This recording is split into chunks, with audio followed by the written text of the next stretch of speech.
Hello les voyageurs et bienvenue sur le podcast À ton tour du monde, le récit des voyageurs. Moi c'est Florence et ensemble tous les 15 jours nous partons à la rencontre de ces aventuriers qui parfois ont tout plaqué pour réaliser leur rêve, faire un tour du monde. Aujourd'hui je vous emmène à la rencontre d'une autre Florence, la première femme à avoir fait le tour du monde en autostop. L'aventure devait durer à la base 2 ans et durera au total plus de 8 ans. Florence nous raconte ce qui l'a poussée à réaliser ce rêve, comment elle a parcouru les 5 continents.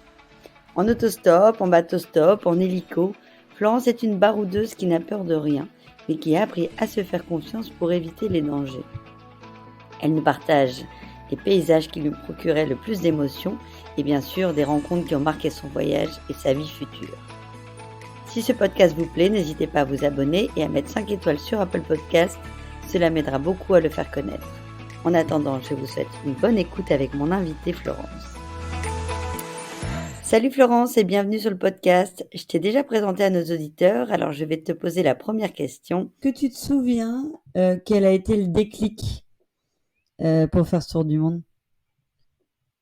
En fait, il y en a eu plusieurs, il n'y a pas eu juste un truc. Il y a eu alors moi, j'avais l'idée depuis hyper longtemps, en fait, depuis que j'étais genre enfant ou ado, que je voulais faire un tour du monde. Il y a eu plusieurs choses. Je pense que je suis partie à 27 ans et dans ma tête, à l'époque, je m'étais dit que si je faisais pas ça avant 30 ans, je le ferais jamais et que j'allais mourir avec des regrets et que je sais pas, je m'étais mis une pression sur cette barrière des 30 ans, quoi. Donc je crois que ça m'a mis un peu la pression et en fait, j'ai bossé en freelance, et à un moment, en fait, il y a plus de boulot pendant 4 mois. Parce que je bossais que pour France Télévisions et en fait, ils ont fait une réduction budgétaire, ils ont plus du tout pris les freelances pendant quelques mois et du coup, j'ai commencé à chercher du boulot ailleurs et cetera et après je me suis dit: «Non, mais en fait, je suis pas du tout motivée pour, chercher du boulot, quoi». En fait, je voulais partir faire le tour du monde. Donc c'est là où je me suis dit: «Bon, bah, en fait, non, en fait, je suis pas hyper motivée pour travailler, quoi». Je crois que c'est le moment que je réalise mon tour du monde et j'ai quand même repris, ils m'ont quand même rappelé, j'ai quand même rebossé pendant 6 mois, mais du coup, dans ma tête, il y avait déjà eu le truc. Et après, le dernier déclic, il y a eu un repas, un déjeuner avec des collègues. C'est des trucs tout simples, en fait, hein. C'est chouette.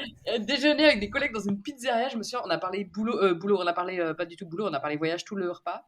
Et je leur disais, ouais, moi je vais faire le tour du monde et tout ça. Et en fait, je me suis dit, non, mais en fait, ça craint. Enfin, en fait, je dis ça à tout le monde et en fait, je fais rien, quoi. Et le soir, je suis rentrée chez moi et je me suis dit, vas-y, j'ai besoin de combien de temps pour préparer mon tour du monde?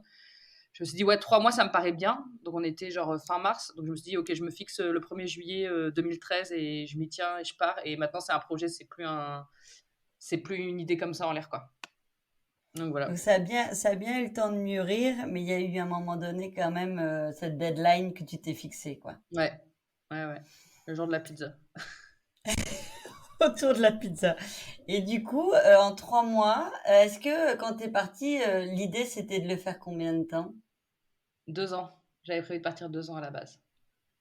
Et ça me Et paraissait déjà énorme. Mm. ouais, c'est déjà, c'est clair que c'est déjà énorme. Et t'avais un peu préparé le parcours? Alors, pas vraiment. En fait, moi, l'idée, c'était vraiment de faire le tour du globe, donc d'aller tout autour et de passer par tous les continents. Et en fait, je m'étais dit, vu que je m'étais dit que j'allais faire en stop, il fallait déjà que je trouve un bateau stop. Je voulais commencer par la traversée de l'Atlantique, vu que j'avais jamais fait de bateau stop, je m'étais dit que je le ferais au début. Par contre, comme je savais pas si j'allais trouver un bateau pour, je sais pas, les États-Unis ou le Brésil, etc., j'ai attendu en fait de savoir où est-ce que le bateau allait m'emmener. Euh, donc au final, j'ai trouvé un bateau pour le Brésil. Et une fois que je suis arrivée au Brésil, j'ai tracé mon itinéraire. Parce que du coup, le stop c'était défini d'avance pour une question de budget ou pour une question de conviction? Les deux, je dirais, en toute honnêteté, la première raison c'était économique parce que je me suis dit que si je voulais voyager longtemps, fallait que j'ai un tout petit budget et que donc je coupais comme ça les transports. Et après, je pense qu'il y avait vraiment le côté aventure de me dire, voilà, je sais pas qui est-ce que je vais rencontrer, où est-ce que je vais arriver exactement, etc. Et après, l'aspect écologique, c'était un truc plus minime au départ quand je suis partie et qui est devenu un truc beaucoup plus important, mais au fur et à mesure du voyage, en fait. D'accord. Et du coup, tu as commencé fort quand même parce que stop en bateau, faire la traversée de l'Atlantique en n'ayant jamais fait beaucoup de bateaux, c'est quand même se mettre directement les deux pieds dedans dans l'aventure. Ouais, ouais, ouais, c'est clair. Mais en fait, moi, j'avais mis ça. Je m'étais dit, je fais ça au début parce que ça me paraissait. Bah, déjà, j'avais fait de voile et ni de voilier stop. Et du coup, ça me paraissait le truc, mais immense, enfin, genre impossible, quoi. Donc voilà, du coup, je me suis dit, bah, je vais mettre ça au début. Et puis, si je galère à trouver, bah, c'est pas grave, je resterai quelques mois en France, je resterai squatter chez mes parents quelques mois en attendant. Et en fait, alors j'ai fait des recherches quand même intenses, quoi, mais en 3 semaines de recherche intense, en fait, j'ai trouvé un voilier stop, quoi. Mais c'est quand même un truc un peu, enfin moi qui m'a paru un peu fou parce que j'y penserais même pas. En fait, je savais même pas que ça existait de pouvoir faire du bateau stop. Et j'ai vu après par la suite de tes aventures que tu avais fait aussi de l'avion stop. On y reviendra peut-être après. Mais bateau stop, c'est quoi? C'est sur des petites annonces? Comment tu fais pour trouver un gars qui va te prendre comme ça en bateau stop? Alors là, parce qu'après j'en ai refait plein de fois, là c'est une des rares fois où en fait j'ai trouvé plus ou moins par internet. En fait, il y a des sites internet de covoiturage, mais souvent c'est payant. Et très rarement il y a des annonces où ils recherchent des équipiers, où c'est gratuit quoi, enfin ils prennent les équipiers à bord gratuitement. Et en fait là j'ai trouvé une annonce comme ça, j'ai appelé le gars, c'était trop tard, il avait déjà trouvé son équipage. Par contre il m'a dit ah bah par contre contacte telle compagnie, je sais qu'ils ont des départs bientôt pour le Brésil, etc. Donc j'ai contacté la compagnie. En fait, avec une amie, on avait fait une petite vidéo de présentation. Et je m'étais dit, je vais faire cette vidéo pour me démarquer, parce que je ne veux pas juste envoyer un mail lambda qui va être lu en 2 secondes. Donc j'avais fait une petite vidéo, j'ai envoyé un petit mail avec le lien de la vidéo. Et apparemment, la personne que, bah, du coup, que j'ai jamais rencontrée, la personne de la compagnie a trouvé que c'était cool, ma vidéo, ça l'a fait marrer. Et du coup, il a envoyé ça au capitaine. En effet, il avait bien des bateaux qui devaient partir pour le Brésil. Et il a envoyé ça au capitaine à qui ça a plu aussi et qui m'a contacté. Donc tu as su te vendre parce qu'en plus tu avais zéro expérience dans le domaine. Ouais, ben alors moi je suis tombée sur un capitaine. En fait, des fois ça arrive. Moi je suis tombée sur le capitaine qui justement ça l'arrangeait d'avoir des gens qui n'avaient pas d'expérience. Écoute. Donc voilà, et qui nous a dit à moi et à l'autre équipier aussi bénévole qui n'avait pas d'expérience, qui nous a dit non mais moi je préfère comme ça je vous explique tout et vous prenez pas sur le capitaine, Ouais. vous prenez pas pour le capitaine parce que des fois il peut y avoir des petits problèmes d'autorité à bord. Donc au moins il était sûr que c'était lui qui gardait l'autorité sur quelle manœuvre on faisait et où est-ce qu'on allait puisque c'était lui qui savait naviguer quoi. Ouais, je comprends. Et alors, est-ce que tu te souviens, au moment où tu as mis les pieds sur ce bateau, est-ce que tu te souviens des émotions que tu as ressenties la première nuit? En tout cas, le premier jour. Et ben, je sais pas, une des plus grosses déceptions de ma vie peut-être, puisque on m'a dit que le voyage était annulé en fait, que finalement le gars en fait il achetait plus le bateau. En fait, je suis arrivée au port, donc j'ai fait Orléans, les Sables d'Olonne en stop. Je suis arrivée assez tôt, vers 14h30, un truc comme ça. Et là, du coup, je rencontre les gars que j'avais eu que au téléphone. Enfin, non, je veux dire, le capitaine, j'avais juste au téléphone. Je rencontre l'autre équipier, et là, ils me disent, ouais, désolé, euh, bah, on va pas passer par 4 chemins. Voilà, désolé, en fait, le voyage, il est annulé parce qu'en fait, il y a une chute du cours de la monnaie brésilienne. Du coup, le gars qui voulait acheter le bateau, bah, il veut plus l'acheter parce que ça fait une grosse différence, parce que ça coûte hyper cher, quoi. Donc, il veut plus acheter le bateau, donc du coup, on part plus. Euh, donc voilà, bah, tu peux rester sur le bateau. Je vais essayer de négocier, de voir s'ils veulent bien te payer ton billet de train pour que tu rentres. Tu peux dormir ici ce soir, pas repartir tout de suite, mais demain, il faudra repartir parce qu'on va ressortir le bateau de l'eau, quoi. Donc voilà. Donc moi, j'étais trop dégoûtée en fait, parce que j'allais dire voilà à tout le monde, j'avais tout préparé, tout ça. Ouais, j'imagine. Là, t'as plus du tout envie de faire marche arrière, quoi. Donc, ça a commencé Ouais, par, d'entrée de jeu, on a testé ton mental. ouais, ouais. Et je me suis dit, qu'est-ce que je fais? C'est hors de question que je reparte en stop à Orléans. Est-ce que je reste un peu en Vendée ou est-ce que je vais arpenter tous les ports de Vendée à essayer de trouver quelque chose? Je sais pas. En fait, j'avais ça bouillonnait dans ma tête. Je me suis dit, écoute, je sais pas. La nuit porte conseil. Je sais pas. Je verrai demain ce que je fais quoi. Et du coup, on a passé l'après-midi à discuter, mais on n'a rien fait de spécial. En fait, on n'a rien préparé. On a discuté tout l'après-midi comme ça, à boire des bières sur le bateau, tout Hum. ça. Ils étaient sympas. On a fait connaissance et tout. Et voilà. Et donc, je devais repartir le lendemain. Et voilà. Et le départ était annulé. Ça a commencé comme ça. Et du coup, après, Et du coup, après, et ben, le lendemain matin, à 6h du mat, je me suis fait réveiller dans ma cabine par le capitaine qui a frappé à ma porte, qui m'a dit ouais, Florence, réveille-toi, j'ai eu un coup de fil. Finalement, le Brésilien, il a changé d'avis. Finalement, il achète le bateau. Finalement, on lève-toi, il faut qu'on prépare et tout. Donc là, on a préparé pendant quelques jours et on est parti quelques jours plus tard. En fait, c'était un mal pour un bien, ça t'a permis de rencontrer l'équipage tranquillou pilou, sans trop de pression, autour de quelques Oui, bières c'est et de faire vrai. Oui, oui, c'est vrai. connaissance. Finalement, on a eu une première après-midi sympa. Ouais, non, mais c'est vrai. Par rapport du coup au projet, au total, il y a eu combien de pays qui ont été visités? Il me semble 60. Ah ouais, quand C'est même. pas énorme. Bah, sur 8 ans, c'est Euh, pas si énorme que ça, quoi.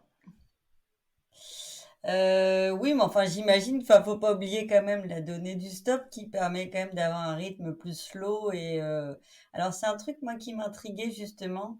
Il y a deux choses qui m'ont vraiment intrigué dans ton parcours. Alors, clairement déjà c'est la distance, et, enfin la durée du voyage. 8 ans, ça me paraissait complètement dingue. Mm. Et en plus, en tant que nana, c'est aussi de se dire que tu étais une femme seule.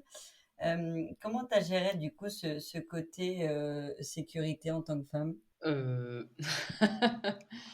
Comment j'ai géré le côté sécurité? Est-ce que ça a été un sujet? Enfin, je veux dire, forcément, entre guillemets, quand tu es seule et en plus une femme, il y a quand même. J'ai entendu notamment d'autres reportages ou interviews où les filles disaient déjà, je communiquais pas du tout sur les réseaux pour éviter d'être suivie. Enfin, est-ce que tu as mis en place certaines choses pour justement éviter d'être embêtée? Ou alors hmm. t'as vraiment été à la cool comme moi j'ai pu le faire, mais nous on était cinq, donc c'était très différent. Alors déjà, moi, j'avais pas Instagram à l'époque où je suis partie. Il y avait Facebook et je publiais un truc tous les 2 mois, quoi. Donc voilà, donc de manière, personne ne savait où j'étais. Ouais. Non, moi après c'était juste, en fait je faisais gaffe juste euh, au niveau genre de ma tenue. J'étais toujours dans une tenue genre facile où je pouvais partir en courant s'il y avait besoin. Donc genre avec mes chaussures, enfin j'étais pas en tournée en short quoi. J'étais toujours pantalon, chaussures de rando, j'avais toujours mon petit sac, mais ça j'ai toujours fait. J'ai un petit sac et un grand sac, donc mais mon petit sac avec mes trucs de valeur, et ça je l'ai toujours gardé sur mes genoux avec moi. Donc le grand sac, des fois, je le mets dans le coffre, mais toujours le petit sac. Si jamais je perdais mon grand sac, en fait, c'était pas hyper grave, quoi. Mais il fallait pas que je perde le petit sac. Je faisais ça, et après, mes trucs de sécurité, en fait, c'était juste de faire hyper gaffe. Euh, en fait, quand les gens s'arrêtent, de prendre le temps de voir en fait s'il y a quelque chose. Enfin, prendre le temps. Non, j'avais pas le temps, mais en fait, genre en 20 ou 30 secondes, d'arriver à me dire, ok, cette personne, je peux lui faire confiance ou pas. Et voilà. Et en fait, bah ça, en fait, ça, c'est beaucoup avec l'expérience. En fait, au début, c'est pas évident. Pareil, au début, je n'osais pas non plus trop dire non. Enfin, les gens ils s'arrêtent pour me prendre en stop. Et après, en fait, au bout d'un moment, au bout de quelques mois d'expérience, je suis là, bon, bah en fait, j'ai pris carrément la confiance. Ça me gênait pas du tout que les gens s'arrêtent et que si leur tête ils me revenait pas, je disais non. Et puis, enfin, limite, j'avais pas besoin de me justifier. Je m'en fichais parce que je savais que je les revoyais pas. Euh, donc voilà. Et puis tous les petits signes, c'est bah après, des fois, c'est juste une question de feeling, mais après, en fait, on voit, des fois, la personne, elle est un peu tremblante. Tu vois, je regarde vite fait les mains, les jambes, Mhm. les yeux. Tu vois, si les yeux ils sont un peu rouges. Alors, des fois, tu vois, la personne aussi, ça m'est arrivé d'être avec des gens. Les odeurs aussi, tu vois, si la personne, elle a bu ou si elle a fumé avant, tu te dis, bon, pour des questions de sécurité, c'est quand même pas top, ou même de comportement de la personne, tu vois. Donc, en fait, je faisais mon petit check, genre en quelques secondes, et puis pareil, je pose une question, je pose deux questions, et je vois comment la personne, elle répond si elle est relaxe ou si elle est nerveuse, et puis après, je monte quoi. Donc, il y a de l'habitude et de ce que je comprends, il y a clairement aussi de se faire confiance à ton intuition. Ouais, ouais, ouais, ouais. Ouais, ouais. Et par contre, moi, j'ai jamais emmené de trucs d'armes ou de je ne sais quoi ou de couteaux, de bombes lacrymo parce qu'il y en a plein qui m'ont recommandé ça, mais en fait, moi, je trouve que c'est, je sais pas, en fait, je préfère partir avec une attitude je trouve que la confiance, ça attire la confiance, quoi. Et que la peur, ça attire la peur. Enfin, je sais pas, je me dis, je préfère être avec une attitude confiante et pas être en mode défensif, quoi. Ouais, je suis assez d'accord avec ça. Et puis comme tu dis, je pense que du coup, le fait de te faire confiance, t'es peut-être encore plus vigilante parce que t'as pas d'arme avec toi et que du coup, Ouais, t'as ouais, ouais. sûrement pas le même comportement. Oui, oui. Et puis bon, en fait, tu sais jamais aussi une arme, enfin, genre un couteau ou une bombe lacrymo, ça peut aussi se retourner contre toi-même, quoi. Donc c'est pas non plus un truc, c'est pas non plus top niveau sécurité, en fait. Clairement. Est-ce que la solitude, Alors j'imagine que tu as fait énormément de rencontres et c'est aussi pour ça que tu as fait ce voyage, mais est-ce que la solitude a parfois été pesante? Ouais, au début, je dirais. Bah, enfin, pas au début, parce qu'en fait, du coup, j'ai enchaîné les 2 premiers mois, j'ai été direct avec les gars sur le bateau. Ensuite, le capitaine, il est revenu en France par avion. Et l'autre gars est resté au Brésil. Donc, je suis restée genre 3 semaines avec lui. Donc, en tout, pendant 2 mois, j'étais pas seule. Et après, là, j'ai eu trop peur à nouveau à me dire, mince, ça y est, là, je suis vraiment seule au bout de 2 mois de voyage. Donc voilà, donc j'ai trouvé que c'était difficile au début. Et ouais, j'ai l'impression de m'ennuyer en fait. Euh, et ouais, je sais pas, je m'ennuyais, je me disais, mais en fait, est-ce que ça sert vraiment. Enfin voilà, est-ce que là, c'est là où j'ai commencé à être avec mes pensées, tout ça, et à me demander est-ce que j'ai bien une raison de faire ça, etc. Et je pense qu'il y a eu des moments de solitude, ouais, pendant la première année, mais après, non, en fait, après, j'ai vraiment eu l'impression que je m'étais habituée, en fait, à ces moments de solitude. Et en fait, du coup, vu qu'il y avait eu toutes ces questions qui étaient venues déjà dans ma tête, en fait, bah, en fait ces questionnements étaient passés, donc j'avais la tête libre pour autre chose. Et j'ai pas trouvé que la solitude devienne quelque chose de pesant, au contraire, c'était plutôt quelque chose d'agréable après, quoi. Et t'as jamais remis en cause le projet justement par cette solitude qui pouvait être un peu dure au départ? Tu t'es jamais dit, bon, c'est trop dur, je fais demi-tour. Non, non, non, c'est pas les trucs qui ont remis en cause le voyage, ça avait pas de rapport avec la solitude, c'était d'autres choses. C'est un peu un voyage intérieur pour toi aussi. Et ben, maintenant, avec la rétrospective de maintenant, quand j'y pense, je me dis que oui, mais à l'époque, non, j'avais pas du tout l'impression. De toute façon, quand on part faire ce genre de voyage, j'ai quand même l'impression qu'il y a un peu une quête spirituelle ou en tout cas un peu une envie de se poser et de prendre un peu de recul. Mais en fait, moi, je ne m'en suis pas rendu compte, je l'ai pas vécu comme ça du tout à l'époque. Mais maintenant, avec la rétrospective, je me dis qu'en effet, en fait, le truc quand on voyage, c'est qu'en fait, on a du temps. Donc, on a aussi beaucoup de temps pour penser et pour être seul avec ses pensées. Et donc, obligatoirement, en fait, il y a plein de. euh, Enfin, bref. Du coup, on a le temps de penser, donc on a le droit on avance beaucoup dans sa tête et sur plein de choses, quoi. Ouais, c'est ça, c'est clairement une sorte de méditation, mais sans s'en rendre compte, quoi. On se pose pas, mais on est quand même Ouais. face à soi-même. Mm. Toujours si on reste dans le côté des émotions, est-ce que te souviens, après on va parler des rencontres parce que je pense que c'est le cœur même du voyage, mais est-ce que tu te souviens d'un paysage, parce que j'imagine qu'il y en a plein, mais du paysage ou du moment qui t'a procuré le plus d'émotions? En paysage, là, comme ça, je pense le Salar de Uyuni en Bolivie. Parce que c'est un truc que Mhm. j'avais jamais vu. Donc, hyper grand désert de sel immense en haut de la cordillère des Andes. Avec des lacs de toutes les couleurs, c'est trop beau. Il y a le Tongariro, qui est la montagne en Nouvelle-Zélande aussi, pareil, où genre c'est un paysage, genre de paysage volcanique avec des lacs bleu turquoise, genre que j'avais jamais vu ça de ma vie avant non plus. Euh, je dirais quoi? Le nord du Vietnam aussi, où il y a des espèces de petites montagnes super abruptes, enfin, ou genre des grands rochers. Je pense à chaque fois, ouais, j'ai été super surprise par certains paysages que j'avais jamais vus avant, en fait, ni même en photo. Et du coup, en fait, maintenant, tu les partages presque plus après le voyage que pendant le moment même. Bah, en fait, ce que je faisais, c'est que moi, je faisais un album photo par pays, et donc quand je partais du pays, je publiais mon album photo sur mon blog. Donc parfois, je restais 3 mois dans le pays, je publiais un truc tous les 3 mois, quoi. Et après, quand j'ai commencé à avoir un Instagram, donc j'étais déjà la moitié de mon voyage, j'ai commencé à poster des trucs de temps en temps. Euh, mais moi, le truc, c'est que j'ai jamais, enfin, j'ai jamais, non, j'ai pas jamais, mais très rarement eu Internet en fait pendant mon voyage sur mon téléphone. Je voyageais sans Internet, donc je me connectais à la Wi-Fi, donc moi, j'étais pas du tout en mode de voilà, à partager mon truc tout le temps. Et puis, par exemple, bon, l'Afrique, c'est assez galère. En fait, par exemple, il y a très peu. Bah, c'est là où, du coup, en Afrique, quelquefois, j'ai acheté des cartes SIM. Parce que pour le coup, c'est hyper rare de trouver de la Wi-Fi en Afrique, où il y a d'autres pays aussi où c'était compliqué de trouver Internet. Euh, donc j'ai pas vachement partagé en fait, au compte-goutte quoi. Qu'est-ce qui fait qu'au bout des 2 ans, parce qu'à la base c'était 2 ans, tu t'es dit, bah allez, j'en refais une de plus. Est-ce que chaque année tu te disais, j'en refais une de plus? Ou au bout d'un Ouais, moment, il s'est passé autre chose? non, non, j'ai toujours pensé, tous les ans j'ai rajouté un an. Et le pire c'est que j'étais persuadée que j'allais vraiment revenir l'année suivante.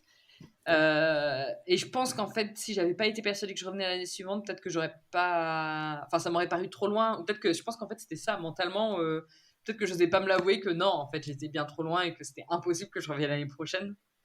Je pense qu'il y avait un truc comme ça parce que oui, j'ai vraiment pensé que j'allais revenir à chaque fois.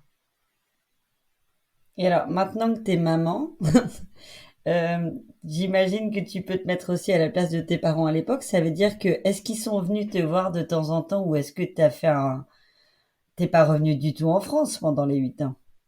Non, je suis jamais revenue. Est-ce que eux sont venus te voir ou pendant 8 ans vous avez vu personne? Non, non, ils sont venus me voir. Bah, j'ai eu pas mal de. J'ai peut-être eu quoi, une petite dizaine de personnes, 10 personnes peut-être, qui m'ont rejoint pendant mon voyage à certains points. Et mes parents sont venus au Canada et ils sont venus au Vietnam aussi.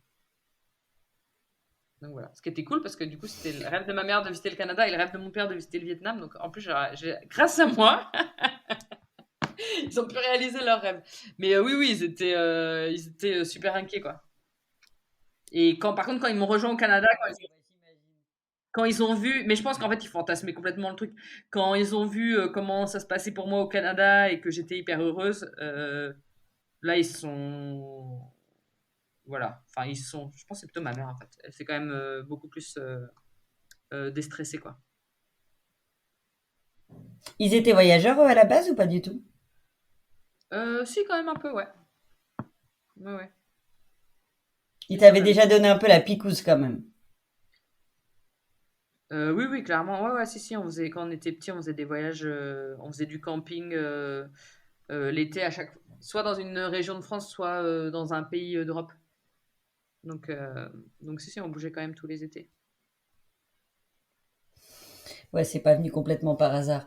Est-ce que maintenant, je voudrais que tu me parles des plus belles rencontres, mais bon, il y en a une, t'as quand même découvert Mm. l'amour pendant ce voyage, donc c'est forcément une des plus belles rencontres. Mais est-ce que tu peux me parler un peu de ce volet-là qui pour moi est le plus fort? De la rencontre avec mon mec, c'est ça? On va d'abord dire les rencontres en général, et si tu peux terminer par le meilleur pour la fin avec la rencontre avec ton mec, mais en tout cas les rencontres en général, puisque c'est quand même un des leitmotifs de ce type de voyage. Et après, Ouais. terminer forcément avec la rencontre de ton chéri avec qui t'es Euh, rentré en France.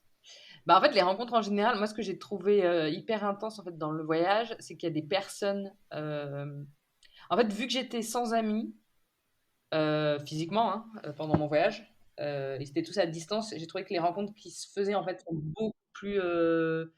beaucoup plus intenses en fait. Parce que c'est la personne qu'on rencontre à ce moment-là, avec qui on va passer 3 jours ou qui nous héberge pendant 3 jours, qui devient notre meilleur ami pendant 3 jours en fait finalement. Et en fait, il y a que la personne qui est là physiquement, genre pour qu'on se confie à elle. Et du coup, j'ai trouvé que, ouais, que les rencontres étaient.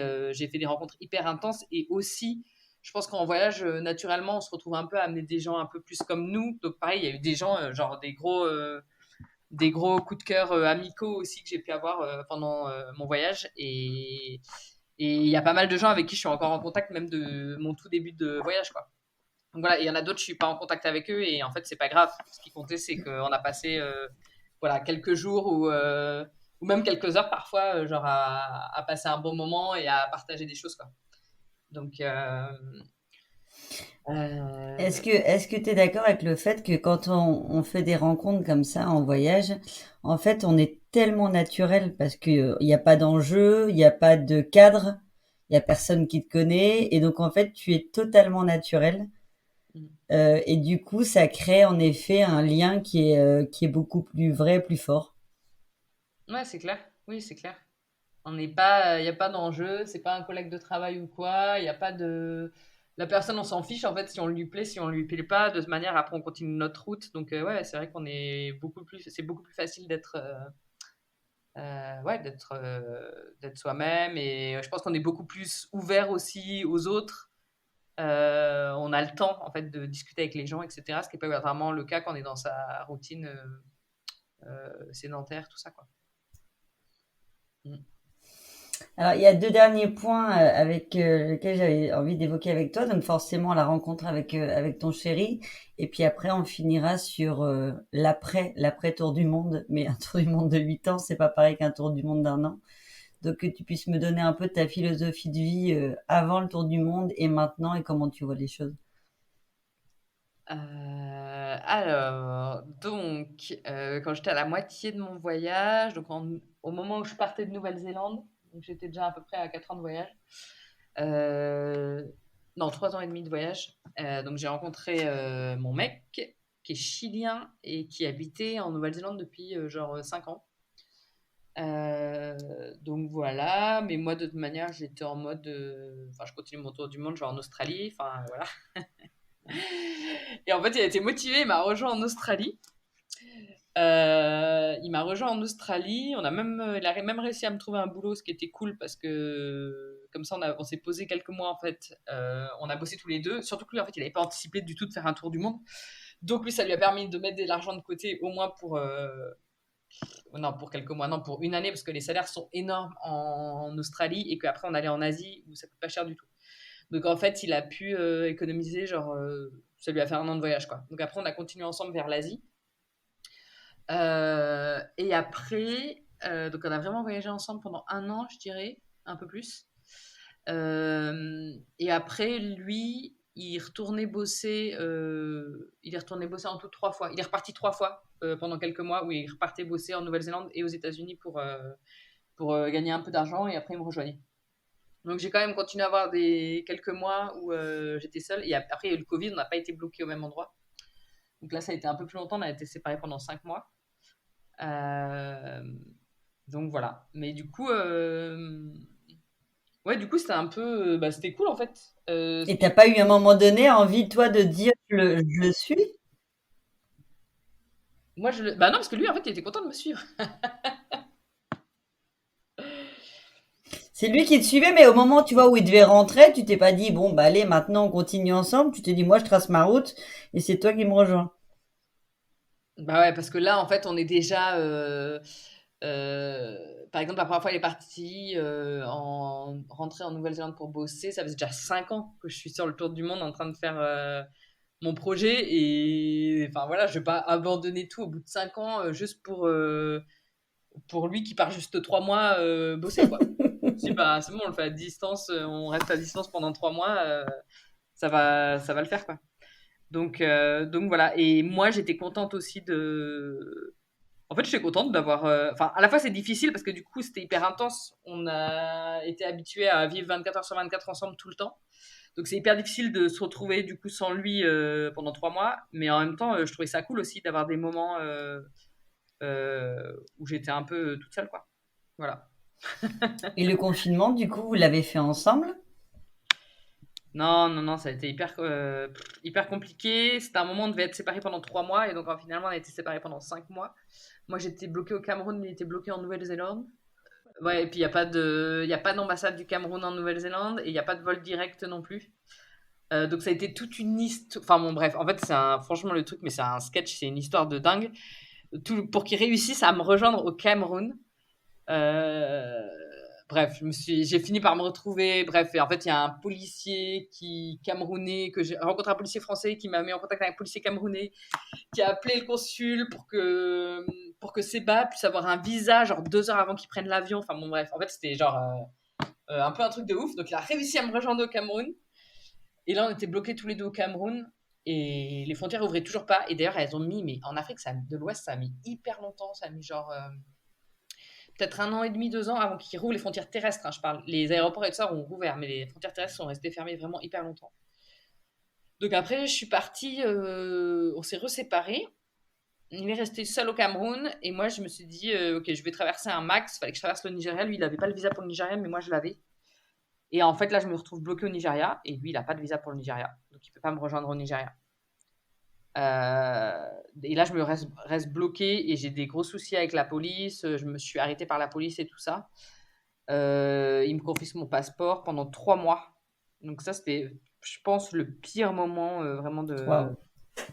de mon voyage. C'était horrible, c'était hyper stressant. Je savais pas s'ils allaient me foutre en prison, ils allaient me mettre une amende de dingue, sachant que c'était la fin de mes économies, en fait, parce que déjà, en fait, j'aurais dû revenir en 2020 et du coup, je suis pas revenue en 2020 avec le Covid, mais j'étais déjà à la fin de mes économies. Est-ce que j'allais pas pouvoir finir mon projet de voyage en stop, etc. Finalement, ça s'est résolu que ils m'ont mis un avis d'expulsion. J'ai été expulsée du Nigeria et au même moment, je trouve un avion stop. Donc, en fait, je me suis fait expulser, mais en avion stop, parce que du coup, j'avais trouvé un avion stop, quoi. Donc, c'est un peu le truc qui a sauvé mon projet, parce que impossible de sortir du pays par voie terrestre, ni par bateau. Donc voilà, donc là, je me suis retrouvée au Maroc. Euh, et là, donc mon mec a pu me rejoindre au Maroc. Entre-temps, il était reparti en France. Et là, pareil, il m'a rejoint au Maroc. Et 2 semaines plus tard, le Maroc ferme. Referme, parce qu'ils ont rouvert, ils ont refermé. Le Maroc ferme et on est bloqué au Maroc ensemble. Donc voilà, et là on a fait 6 mois au Maroc. C'est un signe. C'est cool de finir ensemble pendant 6 mois au Maroc. Ça c'était 2021. Donc voilà, et du coup on est arrivé à l'été. Non, je suis revenue toute seule parce que le dernier mois j'étais toute seule au Maroc. Je suis revenue donc à l'été 2021. Voilà. Et là, c'est toi qui as décidé, ça y est, c'est fini, on arrête? Enfin, à la base, j'arrête, pas on arrête. Oui, bah oui, oui, parce qu'en fait, le but, c'était vraiment de faire le tour du monde en stop. Donc, en fait, moi, je savais qu'il y avait. Enfin, en fait, c'était pas pour toujours. En fait, j'allais arrêter mon voyage quand j'aurais fini la boucle. Et là, en fait, la boucle, elle était finie. Enfin, j'avais fait mon tour. Voilà, enfin, j'aurais pu passer plus de 3. J'ai passé 3 jours en Espagne. J'aurais pu rester un peu plus longtemps en Espagne. Mais bon, en fait, à un moment, l'idée, c'était fallait de remonter, d'avancer toujours et d'avancer. Donc, à un moment, j'allais revenir au point de départ. Donc, ouais, j'ai arrêté. Et en fait, mais j'ai fini plus tard que prévu. Parce que là, pour le coup, j'avais vraiment prévu de finir à l'été 2020 et en fait avec le Covid, contre mon gré, en fait, ça m'a repoussé d'une année de plus en 2021. Je comprends. Pour finir, je voudrais juste que tu m'expliques comment on fait pour vivre normalement après une expérience comme celle-là, comment on arrive à retrouver une énergie et pour vivre différemment et d'avoir cette même quête du bonheur, mais en se disant maintenant je vais plus être nomade, mais je me réinstalle en France. Alors déjà, en fait, l'année qui a suivi, en fait, j'étais basée à Orléans, mais j'ai quand même bougé beaucoup. Euh, je suis allée, bon, à l'étranger, je suis allée en Espagne et en Finlande, mais sinon, j'ai beaucoup bougé en France. Enfin, en fait, il se passait pas genre 2 semaines sans que j'aille quelque part. Donc, en fait, j'ai l'impression d'être plus basée à Orléans, mais en fait, j'ai quand même beaucoup, beaucoup bougé. Donc, j'avais pas l'impression d'être bloquée quelque part. Et après, en fait, ce qui était bizarre, euh,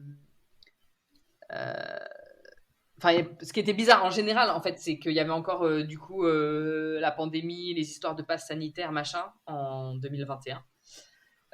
Donc en fait, c'était plus ça qui était bizarre par-dessus tout que la sédentarité en elle-même, mais enfin, je sais pas, toute l'ambiance générale.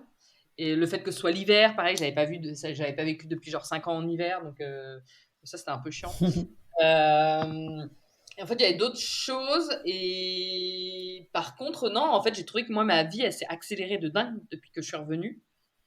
J'ai l'impression d'avoir fait 36 000 trucs, alors que justement, en voyage, j'étais vraiment en mode tranquille, je faisais un truc par jour et que j'ai l'impression que Slow. ouais, en France, les gens, en fait, le rythme est quand même hyper stressant. En fait, on se fait entraîner dans ce stress général, quoi. Là maintenant, t'es maman. Ouais, bah en fait, je suis tombée enceinte, donc juste quelques jours après être revenue en France. Donc voilà, et je pense que mon cerveau, il s'est dit ah, ça y est, je suis arrivée à Orléans, c'est bon, il n'y a pas de souci, je peux tomber enceinte. C'est ça. Et enfin, en tout C'est cas, c'est une grosse génial. coïncidence. Et du coup, c'est quoi le projet de vie de rester sur Orléans? Non, là, on a déménagé déjà. On a fait la première année à Orléans, on a bougé à Tours. Ah oui, non, il y avait l'autre truc, ça aussi, c'était un peu chiant, c'est qu'en fait, on a été, vu que mon mec est chilien, en fait, ça a mis presque un an pour qu'il ait une autorisation de travail et qu'il ait ses papiers. Donc, en fait, on a été un peu dans l'attente de ça et tout. Donc, on a pu bouger, il a pu avoir ses papiers, il a pu trouver un boulot. Donc, on est à Tours maintenant, qui est pas hyper loin d'Orléans. Et, et voilà, j'ai l'impression que ça fait des années-lumière que j'ai fait ce tour du monde en stop, en fait, quoi. Tellement ma vie, elle est différente, quoi. Il n'y a pas de projet de reprendre la route avec le bébé? Si, carrément. Bah, si, carrément. En fait, le plan, là, c'est de mettre de l'argent de côté et de préparer d'autres voyages, quoi. Mais si, et pour le coup, ça me motive vachement aussi, en fait. Je me Avoir un disais. enfant, je me dis, ah, ça va être trop cool pour lui de voyager, tout ça. Et quand j'étais revenue de mon tour du monde, on avait tenté la Loire à vélo, et en se disant, ah, c'est un petit projet tout petit, c'est hyper simple. Et en fait, on a abandonné au bout de 3 jours. Gros échec, quoi. Et du coup, là, c'est là, on s'est dit, vas-y, au printemps, on fait la Loire à vélo, gros challenge, la Loire à vélo, vu on a échoué une fois. Donc là, du coup, on va le faire avec bébé, quoi.